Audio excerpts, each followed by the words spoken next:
রোহিঙ্গা ইস্যুতে বাংলাদেশের পাশে থাকার আশ্বাস ভারতের। দেশে আরও ৪১ জনের মৃত্যু, কমছে করোনা পরীক্ষার ফি।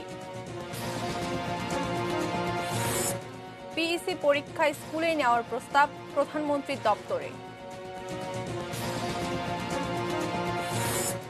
বন্যায় ক্ষতি প্রায় ১,৫০০ কোটি টাকার, খাদ্য ঘাটতির শঙ্কা নেই।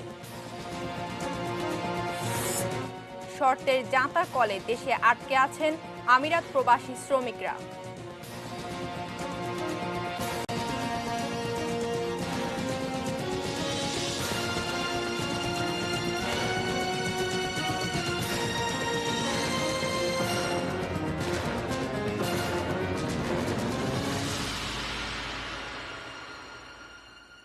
এটি নিউজ দেখছেন। ৬টা নিউজ আওয়ারের সঙ্গে আছি আমি মেহসাবিন মুনিয়া। শিরোনামগুলো শুনছিলেন।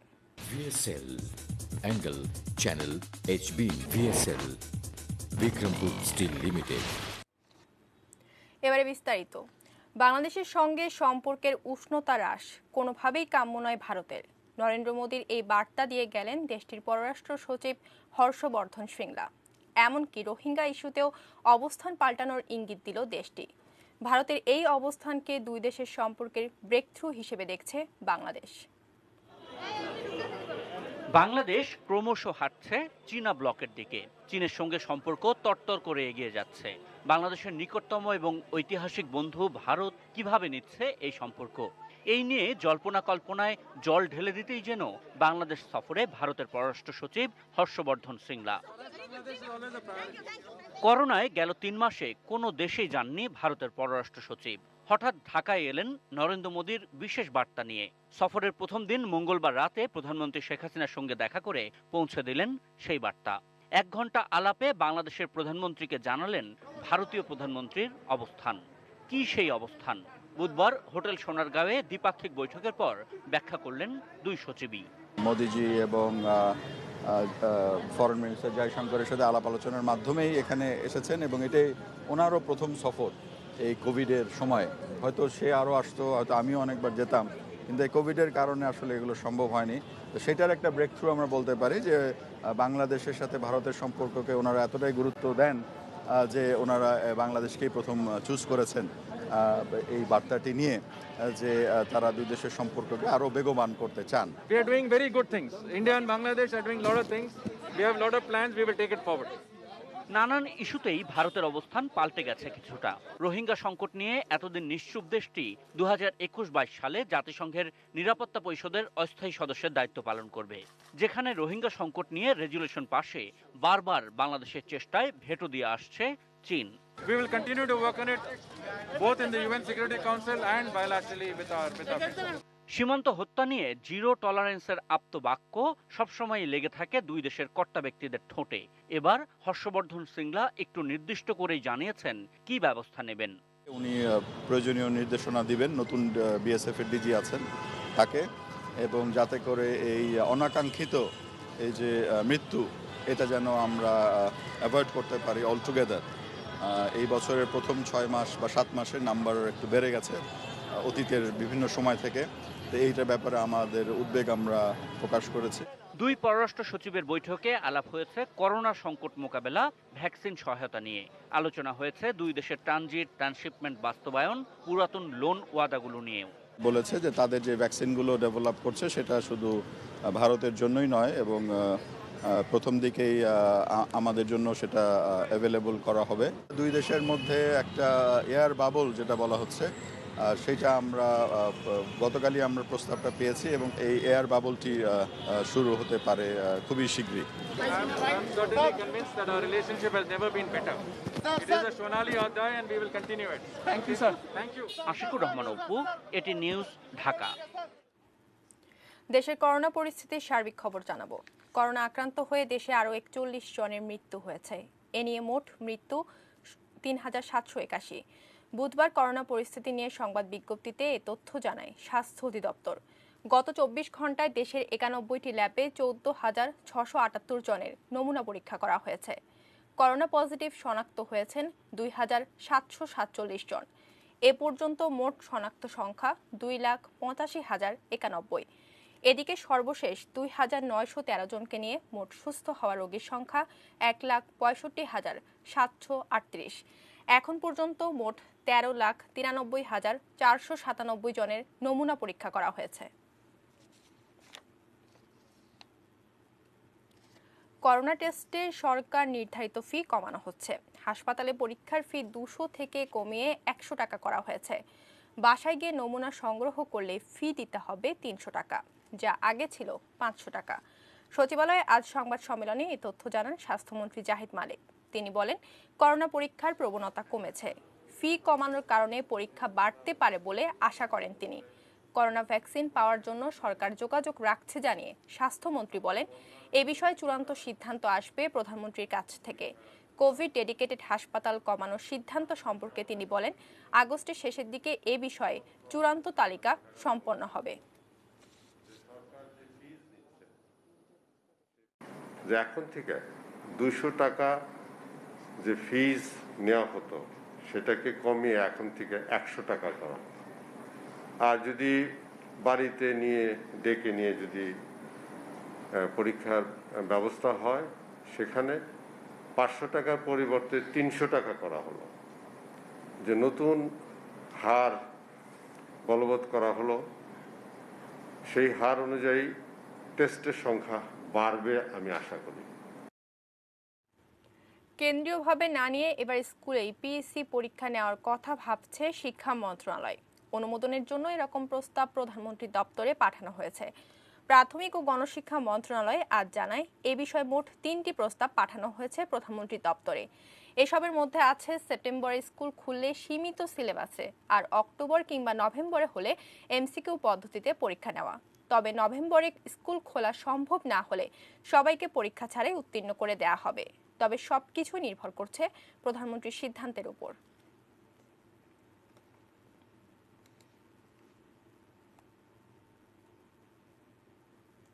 আজ থেকে আবারও স্বাভাবিক ব্যাংকিং কার্যক্রম চালু করেছে দেশের সব তফসিলি ব্যাংক।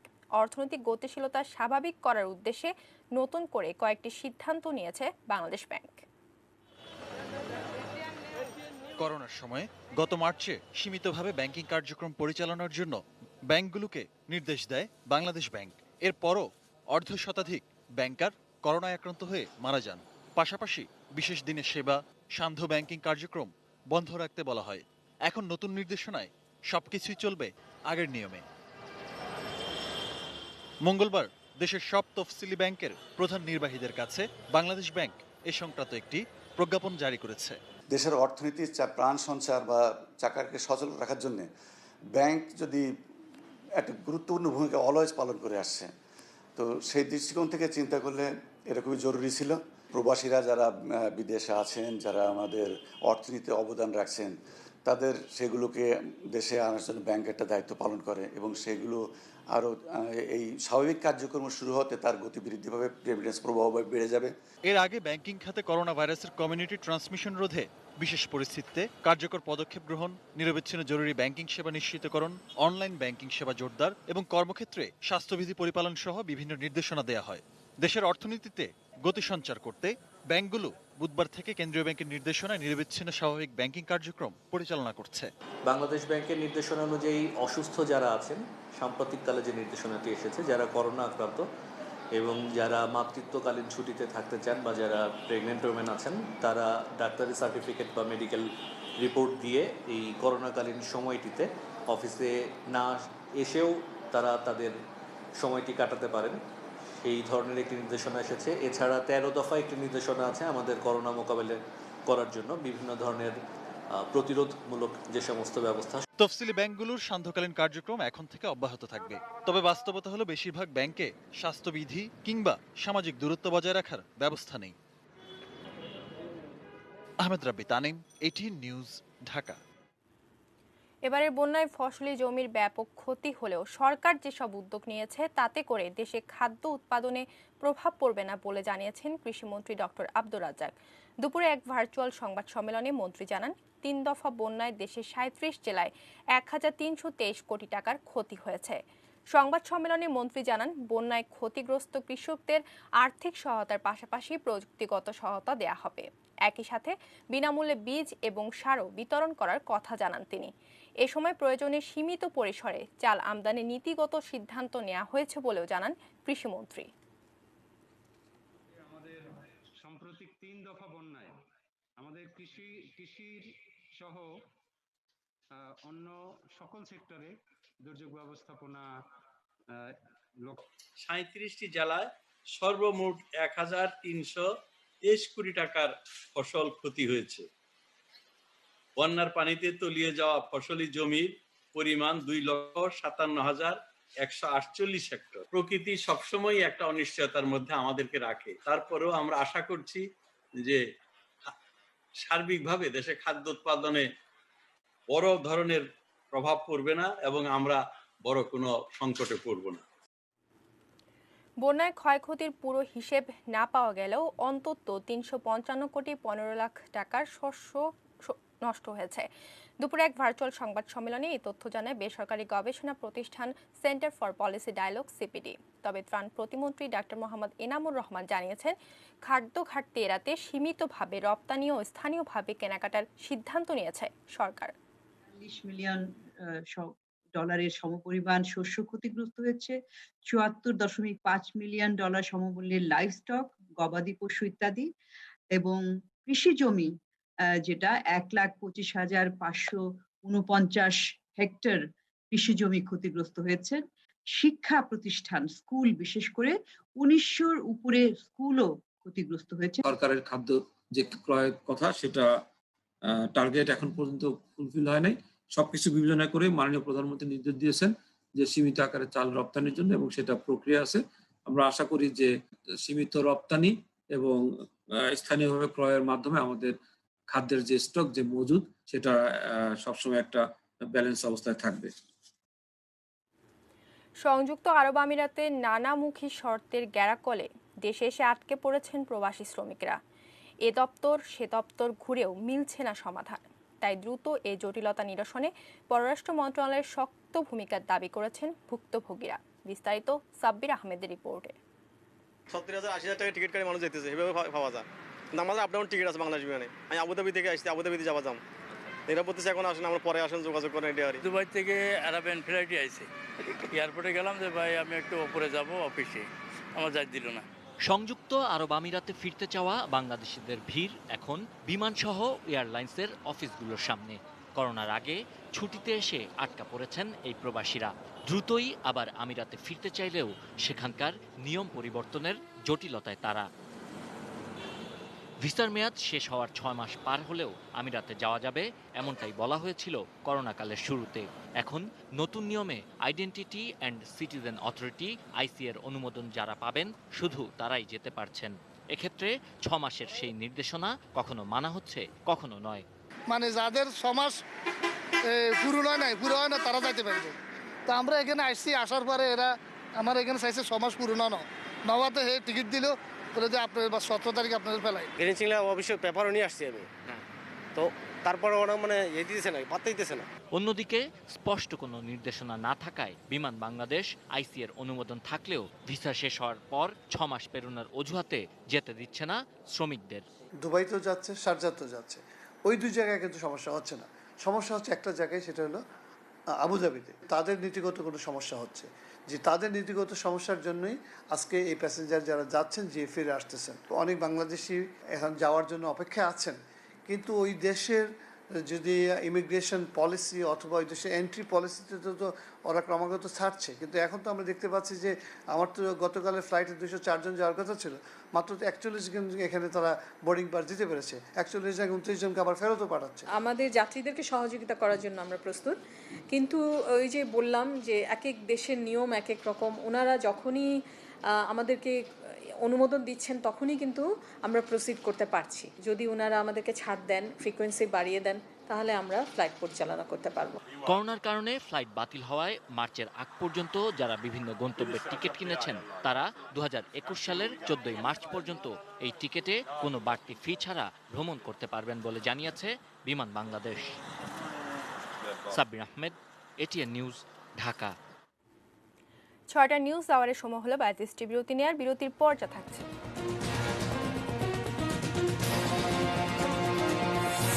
রিজেন্টের শাহিদের বিরুদ্ধে অস্ত্র মামলা আমলে নিলেন আদালত।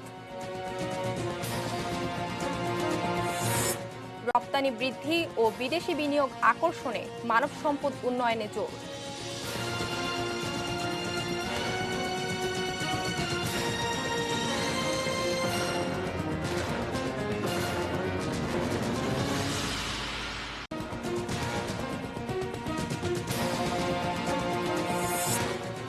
রোহিঙ্গা ইস্যুতে বাংলাদেশের পাশে থাকার আশ্বাস ভারতের।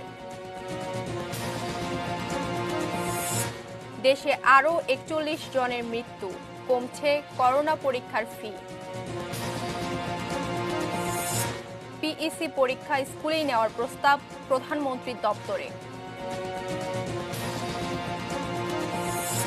বন্যায় ফসলের ক্ষতি প্রায় 1,500 কোটি টাকার, খাদ্য ঘাটতির শঙ্কা নেই। শর্তের জাঁতা কলে দেশে আটকে আছেন আমিরাত প্রবাসী শ্রমিকরা।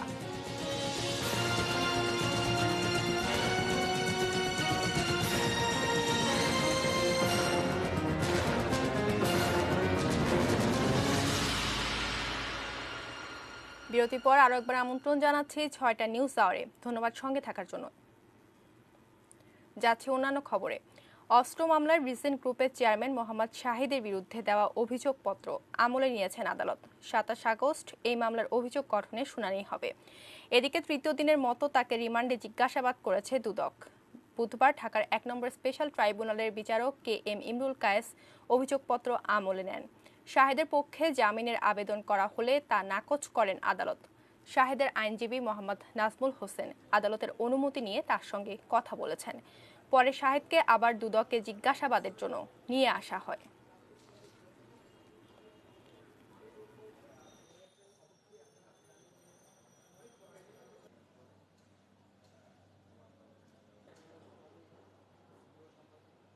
বিজ্ঞ আদালত যেহেতু তার দেখানো মতে তার গাড়ি থেকে একটি পিস্তল, গুলি সহ একটি পিস্তল উদ্ধার হয়েছিল এবং সেটা আমরা রাষ্ট্রপতিকে বলার পরে তার জামিন নামঞ্জুর হয়েছে এবং আগামী 27-8 তারিখে অভিযোগ গঠনের জন্য দিন ধার্য করা হয়েছে। রাজধানীর জামালপুর টুইন টাওয়ারের মালিক এবং স্বঘোষিত বঙ্গলীগ সভাপতি শওকত হাসান মিয়ার প্রতারণা গড়িয়েছে আদালত পর্যন্ত। এবার অসুস্থতার ভুয়া সার্টিফিকেট আদালতে জমা দিয়ে জামিন নিয়েছেন তিনি। শওকত হাসান মিয়ার অসুস্থতার সার্টিফিকেট জাল প্রমাণিত হয়েছে স্বাস্থ্য অধিদপ্তরের তদন্তেও। বেসরকারি বিশ্ববিদ্যালয় UITS এর আইনজীবী জানান, শওকত হাসানের জামিন আবেদন বাতিলের জন্য আবেদন করবেন তারা। আরও জানাচ্ছেন সম্রাট আনোয়ার। বিভিন্ন সময়ে প্রতারণার আশ্রয় নিয়েছেন রাজধানীর বারিধারার জামালপুর টুইন টাওয়ারের মালিক শওকত হাসান মিয়া। রাজনৈতিক ফায়দা লুটতে নিজেকে পরিচয় দেন বঙ্গলীগ সভাপতি হিসেবে। PHP ফ্যামিলির চেয়ারম্যান সুফি মোহাম্মদ মিজানুর রহমানের স্বাক্ষর জাল করে 57 কোটি টাকা চাঁদা দাবির মামলার সত্যতা পাওয়ায় PBI এরই মধ্যে শওকত হাসান মিয়ার বিরুদ্ধে চার্জশিট দাখিল করেছে। এদিকে বেসরকারি বিশ্ববিদ্যালয় UITS এর উপাচার্যের গাড়ি থামিয়ে 60 কোটি টাকা চাঁদা দাবির জন্য ভাটারা থানায় করা মামলায় 27 জুলাই জেল হাজতে প্রেরণ করা হয় তাকে। কিন্তু 16 দিনের মাথায় 12 আগস্ট ভুয়া অসুস্থতার সার্টিফিকেট দেখিয়ে ঢাকার বিজ্ঞ মেট্রোপলিটন ম্যাজিস্ট্রেট শারাফুজ্জামান আনসারীর আদালতে জামিন লাভ করেন শওকত হাসান মিয়া। এখানেও প্রতারণার আশ্রয় নিয়েছেন তিনি। স্বাস্থ্য অধিদপ্তরের তদন্তেও এই মেডিকেল সার্টিফিকেট ভুয়া প্রমাণিত হয়। এই যে বিভিন্ন প্রতিষ্ঠান যে ভুয়া সার্টিফিকেট দিচ্ছে সেটাও একদম ধরা পড়ছে বা পড়তেছে। এরকম কোনো কমপ্লেন আসলে আমরা সেটাকে তদন্ত করি, যেটা পাই সেটার এগেনস্টে আমরা দ্রুত পদক্ষেপ গ্রহণ করি। এদিকে রামপুরার ডেল্টা স্পেশালাইজড হাসপাতাল কর্তৃপক্ষ জানায়, ফেব্রুয়ারির 17 তারিখ থেকে মার্চের 17 তারিখ পর্যন্ত এই 1 মাসের মধ্যে শওকত হাসান নামে কোনো রোগী ভর্তি হয়নি।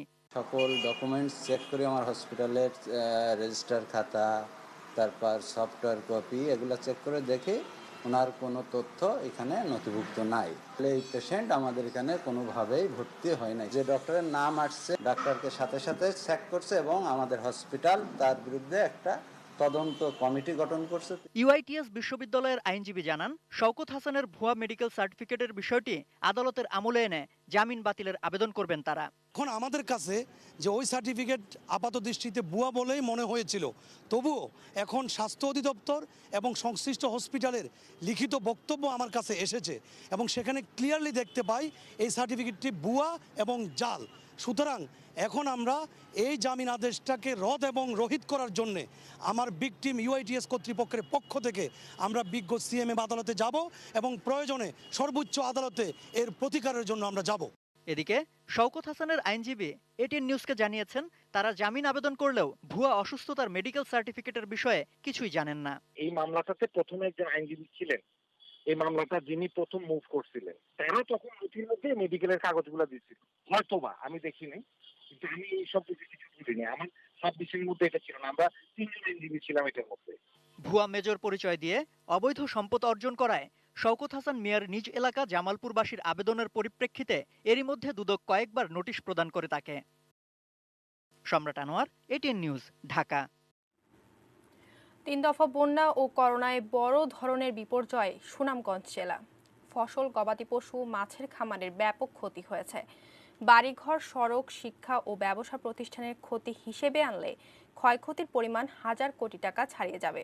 সুনামগঞ্জ প্রতিনিধি পঙ্কজদের রিপোর্ট। এখনো বন্যার ক্ষত জেলা জুড়ে, অনেকেই হারিয়েছেন বসতবাড়ি। জেলা শহরের সঙ্গে যোগাযোগের প্রধান সড়ক ডুবে গেছে। LGEDর 900 কিলোমিটার কাঁচাপাকা গ্রামীণ সড়ক ভেঙে ক্ষতি প্রায় 400 কোটি টাকার। সড়ক ও জনপথ বিভাগের 30 কিলোমিটার সড়ক ভেঙে অন্তত 40 কোটি টাকা ক্ষতি হয়েছে। মাছের পুকুর ভেসে গেছে 8,665টি। মৎস্য খাতে ক্ষতি 52 কোটি 92 লাখ 88 হাজার টাকা। প্রাণী সম্পদের মোট ক্ষতি 2 কোটি টাকার কম নয়। ডুবেছে আউশ আমন ধানের বীজতলা আর সবজি ক্ষেত। কৃষি খাতে ক্ষতি 9 কোটি টাকা। সরকারি হিসেব এমন হলেও প্রকৃতপক্ষে ক্ষয়ক্ষতির পরিমাণ আরো বেশি বলে মনে করেন স্থানীয়রা। রাত্রেবেলা পানি আই পড়ছে, পুকুরের উপরে গেছে 3 ফুট পানি। একবার না 3 বার এই পুকুরে আমরা আটকাইছি। আটটানির পরও আটটানি গেছে না, মাছ গেছে গিয়া বাড়ি। সরকার আমাদের মতো অনেক খামারি আছে, যদি বড় ধরনের একটা লোনের ব্যবস্থা করে দেয় তাহলে আমরা আবার গুইরা দাঁড়াইতাম সক্ষম হব। 381টি প্রাথমিক বিদ্যালয় আংশিক এবং শার্লা ও জগন্নাথপুর উপজেলার 4টি স্কুল পুরোপুরি ক্ষতিগ্রস্ত হয়েছে। টাকার অঙ্কে 3.5 কোটি টাকার ক্ষতি প্রাথমিক শিক্ষা বিভাগে। নানাভাবে ক্ষতিগ্রস্ত মানুষ সরকারি ঋণ সহায়তার দিকে তাকিয়ে আছেন। এই বাঙ্গাগুলা যতক্ষণ ঠিক না হয়েছে ততক্ষণ আমরা যাতায়াত চলা যাইত না, খুব অসুবিধা। রাস্তা ভাঙার কারণে ইচ্ছা করলে আমরা কোনো রুগীকে রেফার করতে পারতেছি না। যত সম্ভব তাড়াতাড়ি রাস্তাটা মেরামত করে দরকার। করোনা ও 3 দফা বন্যায় ক্ষতিগ্রস্ত লাখো মানুষের ঘুরে দাঁড়ানোর জন্য সরকারি দ্রুত উদ্যোগের অপেক্ষায় সুনামগঞ্জবাসী। ক্ষয়ক্ষতির রিপোর্টটা পেলে আমরা এটা শাসক মন্ত্রণালয়ের নিকট এটি পুনর্বাসন সংক্রান্ত কার্যক্রম গ্রহণের জন্য আমরা প্রেরণ করব। Shakil Aziz, desk report, ATN news. ব্রাহ্মণবাড়িয়ায় অসহায় ও সুবিধা বঞ্চিত শিশুদের মাঝে খাবার বিতরণ করা হয়েছে। বুধবার দুপুরে গুণীজন সংবর্ধনা পরিষদের প্রধান উপদেষ্টা ডাক্তার আশিস চক্রবর্তীর সার্বিক সহায়তায় এবং ইউনিভার্সাল মেডিকেল কলেজ হাসপাতাল ও কারিতাসের উদ্যোগে 200 জনকে শিশু খাদ্য প্রদান করা হয়। ওস্তাদ আলাউদ্দিন খাঁ সঙ্গীতাঙ্গনের হলরুমে গুণীজন সংবর্ধনা পরিষদ আয়োজিত অনুষ্ঠানে প্রধান অতিথি ছিলেন জেলা আওয়ামী লীগের সাধারণ সম্পাদক আল মামুন সরকার। পরিষদের সভাপতি আব্দুল বাসিদের সভাপতিত্বে বিশেষ অতিথি ছিলেন জেলা আওয়ামী লীগের উপদপ্তর সম্পাদক মনির হোসেন।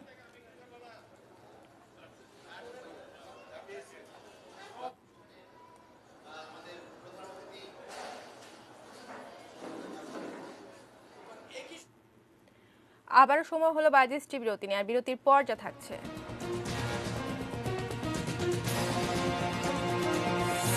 প্রণব মুখার্জির ফুসফুসে সংক্রমণ, অবস্থার আরও অবনতি।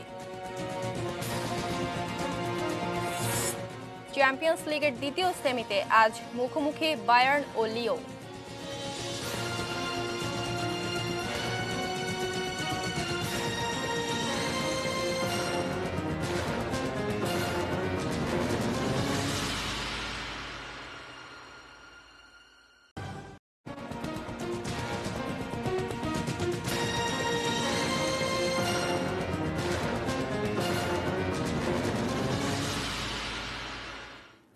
বিরতির পর আরো একবার আমন্ত্রণ জানাচ্ছি 6টা নিউজ আওয়ারে। জানাবো সোশ্যাল ইসলামী ব্যাংক লিমিটেড বাণিজ্য সংবাদ।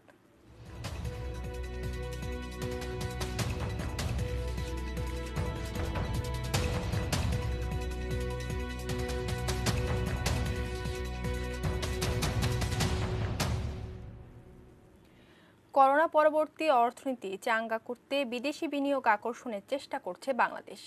একই সঙ্গে শুধুমাত্র তৈরি পোশাক খাতের উপর নির্ভরশীল না থেকে রপ্তানি পণ্যের বহুমুখীকরণের উপর জোর দিচ্ছেন এ খাত সংশ্লিষ্টরা। মফিদুল তপু রিপোর্ট। করোনার ধাক্কায় শেষ হওয়া 2019-20 অর্থবছরে বাংলাদেশের রপ্তানি আয় কমেছে 16.93%। এমন পরিস্থিতিতে কিভাবে রপ্তানির বাজার পুনরুদ্ধার এবং বিদেশি বিনিয়োগ আকর্ষণ করা যায় তা নিয়ে অনলাইন ভিত্তিক এক আলোচনা সভার আয়োজন করে Dhaka chamber of commerce and industry. সভায় মূল প্রবন্ধে বলা হয়, রপ্তানি বাড়াতে এবং বিদেশি বিনিয়োগ আকর্ষণে দেশীয় মানব সম্পদের দক্ষতা ও উৎপাদনশীলতা বাড়ানো আবশ্যক। আর এজন্য শিক্ষা ও প্রশিক্ষণ খাতে জরুরি ভিত্তিতে ব্যাপক বিনিয়োগ দরকার। High public spending on the skill development, especially with respect to health and education and human capital. ইউরোপের দেশ ব্রিটেনের বাজারে রপ্তানি পণ্যের 93%ই তৈরি পোশাক খাত সংশ্লিষ্ট। কমপ্লায়েন্সের অভাবে বাংলাদেশ অনেক পণ্যই ব্রিটেনের বাজারে রপ্তানি করতে পারছে না বলেও জানান বক্তারা। So volume versus value of RMG has gone down. That's because the UK retailers are paying less. They used to pay $5, just for example, 5 years ago. Today they're paying $3. That business model has to be reviewed. In the crisis, when the UK retailers were not paying, we realized that this business model is not sustainable. In this business model, every liability is with the supplier. That has to change too. Ethnic market is also now driving away from Bangladesh. We have the views, vegetable market, shrimp market, but because of lots of compliance issues, this market is gradually wiping out from the Bangladesh side. দ্বিপাক্ষিক বাণিজ্য বৃদ্ধির পাশাপাশি যুক্তরাজ্যের সঙ্গে নতুন করে free trade agreement সইয়ের ব্যাপারে আলোচনা শুরুর প্রয়োজনীয়তার তাগিদ দিয়ে ব্যবসায়ীরা বলেন, কস্ট অফ ডুইং বিজনেস কমাতে সরকারকে আরো উদ্যোগী হতে হবে। It's really important that companies see that there's a level playing field here. They see that their intellectual property is going to be protected. They see that they can enforce contracts. So a lot of that basic reform, I think, is what needs to happen if companies are going to really make the most. বিনিয়োগ ও রপ্তানি উৎসাহিত করতে সব ধরনের নীতি সহযোগিতা অব্যাহত রাখবে সরকার, এমন আশ্বাস দিয়ে পররাষ্ট্র প্রতিমন্ত্রী বলেন, পণ্যের বাজার অনুসন্ধান ও রপ্তানি পণ্যে বৈচিত্র্য আনার দায়িত্ব মূলত ব্যবসায়ীদেরই। Connecting our diaspora, especially British Bangladeshi youth who are now in the driving seat of British Bangladesh economic activities with Bangladeshi youth entrepreneurs. The startups who are looking for some funding, some handholding, some help could be fruitful for channeling skill, expertise and resources of new generation in trade and businesses between two countries. Mofidul Topu, ATN News, Dhaka. Metal presents কৃষি সংবাদ, সুজলা সুফলা।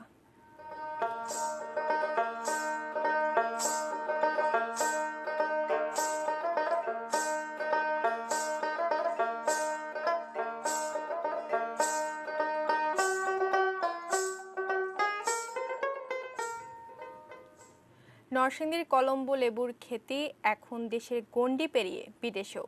Europe এশিয়ার অন্তত 40টি দেশে রপ্তানি হচ্ছে সুঘ্রাণ সমৃদ্ধ এই লেবু। কৃষি কর্মকর্তারা জানিয়েছেন, 14 বছর আগে নরসিংদীর মাটি এই লেবু চাষের উপযোগী বলে নিশ্চিত হন তারা। এরপর থেকে দেশ বিদেশের বাজারে ভালো দাম পাওয়ায় প্রতি বছরই কৃষকদের আগ্রহ বাড়ছে। জেলার 411 হেক্টর জমিতে এখন লেবু চাষ হয়, যার বেশিরভাগই কলম্বো জাতের। সারা বছর ফলন দিলেও মৌসুমে প্রতিটি গাছ থেকে 300-400 ফল পাওয়া যায়। ক্যানকার্স জাতীয় ব্যাকটেরিয়া মুক্ত হওয়ায় বিদেশের ব্যবসায়ীরাও এই লেবু নিতে আগ্রহ দেখাচ্ছেন। কেবল ইউরোপেরই অন্তত 27টি এবং বিশ্বের 40টি দেশে রপ্তানি হচ্ছে কলম্বো লেবু। এসব লেবু বাগানে কর্মসংস্থান হয়েছে শত শত শ্রমিকের। দেশের বাইরের খবর।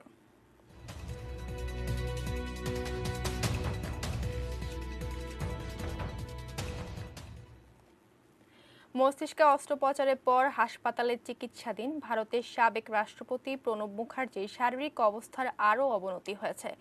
দিল্লির আর্মি হাসপাতাল এক বিবৃতিতে জানিয়েছে, সংক্রমণের লক্ষণ দেখা গেছে প্রণব মুখার্জির ফুসফুসে। বিশেষজ্ঞ চিকিৎসকদের তত্ত্বাবধানে তাকে ভেন্টিলেশনে রাখা হয়েছে। 2012 থেকে 17 পর্যন্ত ভারতের 13তম রাষ্ট্রপতির দায়িত্ব পালন করেন প্রণব মুখার্জি। এর আগে কংগ্রেস পার্টি ও সরকারে গুরুত্বপূর্ণ দায়িত্ব পালন করেন তিনি। গত 10 আগস্ট বাথরুমে পড়ে গিয়ে তিনি মাথায় আঘাত পান। মস্তিষ্কে রক্ত জমাট বেঁধে যাওয়ায় জরুরি অস্ত্রোপচার করেন চিকিৎসকরা। পরে করোনা ধরা পড়ে। অস্ত্রোপচারের পর থেকে নিবিড় পর্যবেক্ষণে রয়েছেন প্রণব মুখার্জি। গাজা উপত্যকায় ইসরায়েল তেল সরবরাহ বন্ধ করে দেওয়ার এক সপ্তাহেরও কম সময়ের মধ্যে বন্ধ হয়ে গেল সেখানকার একমাত্র বিদ্যুৎ উৎপাদন কেন্দ্রটি। ফলে গাজায় দৈনিক বিদ্যুৎ সরবরাহের পরিমাণ আরও কমে যেতে পারে। প্রায় 20 লাখ মানুষের বসতি ফিলিস্তিনের গাজা উপত্যকায়। এখানকার বিদ্যুৎ চাহিদার বেশিরভাগই আসে ইসরায়েল থেকে। বর্তমানে সেখানে 10 ঘন্টা বন্ধ রাখার পর 6 ঘন্টা করে বিদ্যুৎ সরবরাহ করা হয়। এখন একমাত্র উৎপাদন কেন্দ্রটি বন্ধ হয়ে যাওয়ায় সরবরাহের পরিমাণ আরও কমবে। গাজার মূল বিদ্যুৎ বিতরণ কোম্পানির এক কর্মকর্তা জানান, বিদ্যুৎ সরবরাহের সময় 4 ঘন্টা নেমে আসতে পারে। দীর্ঘদিন বিদ্যুৎ সরবরাহ বন্ধ থাকায় জেনারেটরের উপর নির্ভরশীল গাজার বাসিন্দারা। বিদ্যুৎ উৎপাদন কেন্দ্রটি বন্ধ হয়ে যাওয়ায় হাসপাতাল সহ গুরুত্বপূর্ণ স্থাপনাগুলো আরও বেশি সংকটে পড়বে।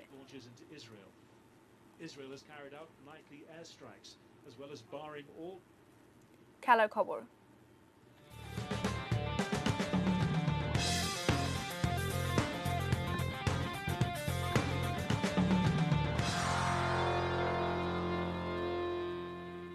উয়েফা চ্যাম্পিয়ন্স লিগের দ্বিতীয় সেমিফাইনালে আজ বায়ার্ন মিউনিখের মুখোমুখি হবে অলিম্পিক লিও।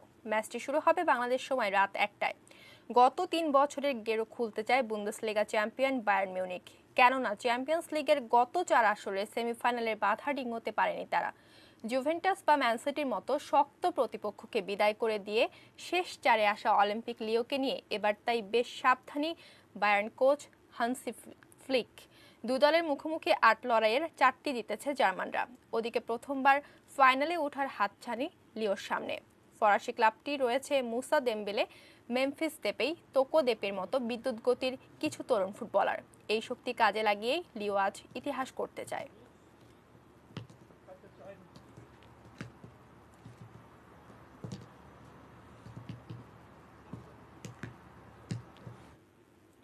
শেষ করব 6টা নিউজ আওয়ার, তবে তার আগে এক নজরে সংবাদ শিরোনামগুলো জানিয়ে দিতে চাই আরও একবার।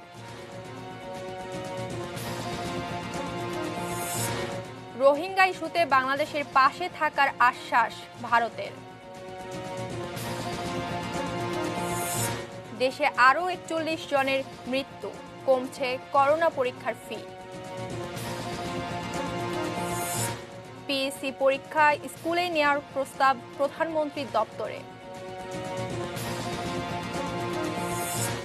বন্যায় ফসলের ক্ষতি প্রায় 1,500 কোটি টাকার, খাদ্য ঘাটতির শঙ্কা নেই। শর্তের জাঁতা কলে দেশে আটকে আছেন আমিরাত প্রবাসী শ্রমিকরা। রিসেন্টের শাহিদের বিরুদ্ধে অস্ত্র মামলা আমলে নিলেন আদালত। রপ্তানি বৃদ্ধি ও বিদেশি বিনিয়োগ আকর্ষণে মানব সম্পদ উন্নয়নে জোর। প্রণব মুখার্জির ফুসফুসে সংক্রমণ, অবস্থার আরও অবনতি। এবং চ্যাম্পিয়ন্স লিগের দ্বিতীয় সেমিতে আজ মুখোমুখি বায়ার্ন ও লিও। এই ছিল 6টা নিউজ আওয়ার। সঙ্গে থাকুন, দেখতে থাকুন এটি নিউজ। এটি নিউজের ব্রেকিং নিউজ মোবাইলে পেতে টাইপ করুন START স্পেস AN এবং পাঠিয়ে দিন 5959 এই নম্বরে। ধন্যবাদ সবাইকে।